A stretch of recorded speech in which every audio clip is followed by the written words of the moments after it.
ಅಗ್ನಿ ಅವಘಡಗಳಾದಾಗ ಹೇಗೆ ಎಚ್ಚರಿಕೆಯಿಂದ ಇರಬೇಕು, ಹೇಗೆ ಬೆಂಕಿ ನಂದಿಸಬೇಕು ಎಂಬುದನ್ನು ಇವತ್ತು ಅಗ್ನಿಶಾಮಕ ದಳದವರು ನಮ್ಮ ಚಿಣ್ಣರ ಮೇಳದ ಮಕ್ಕಳಿಗೆ ಪ್ರಾತ್ಯಕ್ಷಿಕೆಯನ್ನು ತೋರಿಸಿದರು. ಪ್ರಾತ್ಯಕ್ಷಿಕದ ನಂತರ ಬಣ್ಣದ ಒಕ್ಕಲಿಯನ್ನು ಕೂಡ ಈ ಸಂದರ್ಭದಲ್ಲಿ ಆಡಲಾಯಿತು.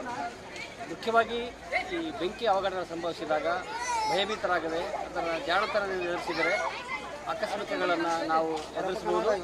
ಈ ದಿಶೆಯಲ್ಲಿ ಸಣ್ಣ ಪುಟ್ಟ ಬೆಂಕಿ ಅಪಘಾತಗಳಾಗಲಿ ದೊಡ್ಡ ಬೆಂಕಿ ಅಪಘಾತ ಆದಾಗ ಹೇಗೆ ಮಾಡಬೇಕು ಅದನ್ನು ನಮ್ಮ ಅಗ್ನಿಶಾಮಕ ದಳದ ಅಧಿಕಾರಿಗಳು ರಂಗಾಯಣ ಆವರಣಕ್ಕೆ ಬಂದು ಪ್ರಾತ್ಯಕ್ಷಿಕೆಯನ್ನು ತೋರಿಸಿಕೊಟ್ಟರು. ಇದರಿಂದಾಗಿ ನಮ್ಮ ರಂಗಾಯಣದ ಚಿಣ್ಣರ ಮೇಳದ ಮಕ್ಕಳಿಗೆ ಜಾಗೃತಿ ಉಂಟು ಮಾಡಲಿಕ್ಕೆ ಸಾಧ್ಯ ಆಯಿತು. ಈ ದಿಶೆಯಲ್ಲಿ ಅಗ್ನಿಶಾಮಕ ದಳದ ಎಲ್ಲ ಅಧಿಕಾರಿಗಳಿಗೆ ರಂಗಾಯಣದ ಪರವಾಗಿ ತುಂಬ ಹೃದಯದ ಧನ್ಯವಾದಗಳನ್ನು ಅರ್ಪಿಸ್ತೇನೆ. ಕಲಬುರಗಿ ರಂಗಾಯಣದ ಇವತ್ತಿನ ದಿನ ಕರ್ನಾಟಕ ಅಗ್ನಿ ಮತ್ತು ತುರ್ತು ಸೇವೆಗಳು ಎಂಬ ಕಾನ್ಸೆಪ್ಟ್ ಮೇಲೆ ಮಕ್ಕಳಿಗೆ ಬೆಂಕಿ ಅವಘಡ ಸಂಭವಿಸಿದಾಗ ಯಾವ ಥರ ಬೆಂಕಿಯನ್ನು ನಂದಿಸಬೇಕು ಅನ್ನೋದನ್ನು ಇವತ್ತು ಚಿಣ್ಣರ ಮೇಳದಲ್ಲಿ ಹೇಳ್ಕೊಡ್ಲಾಯಿತು. ಅಗ್ನಿಶಾಮಕ ದಳದವರು ಬಂದು ಒಂದು ಬೆಂಕಿಯನ್ನು ನಂದಿಸುವ ಕಾರ್ಯದಲ್ಲಿ ಅವರು ಡೆಮೋವನ್ನು ಮಾಡಿಕೊಟ್ಟರು, ಪ್ರಾತ್ಯಕ್ಷಿಕೆಯನ್ನು ತೋರಿಸಿದರು. ಇದ್ರ ಜೊತೆಗೆ ಮಕ್ಕಳು ತುಂಬ ಎಂಜಾಯ್ ಮಾಡಿದ್ರು.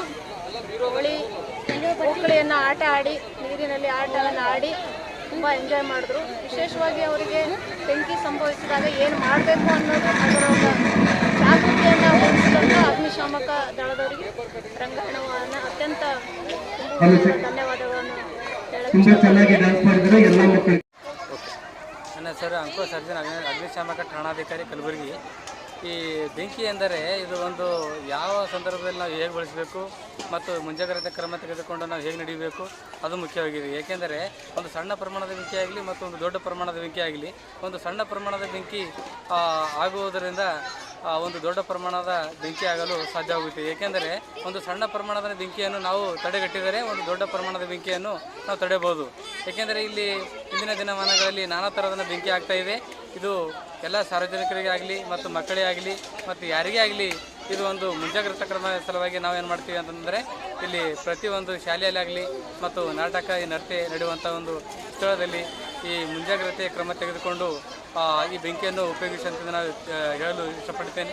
ಏಕೆಂದರೆ ಒಂದು ಸಣ್ಣ ಪ್ರಮಾಣದ ಬೆಂಕಿ ಆಗಿದೆ ಅಂತಂದರೂ ಗಾಬರಿ ಪಡ್ತಾರೆ.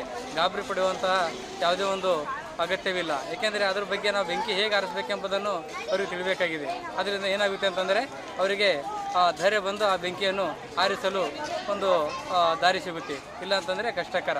ಈ ಬೆಂಕಿಯ ಬಗ್ಗೆ ಎಲ್ಲರಿಗೆ ಗೊತ್ತಿರಬೇಕೆಂದು ನಾನು ಕೇಳ್ಕೊಳ್ತೇನೆ.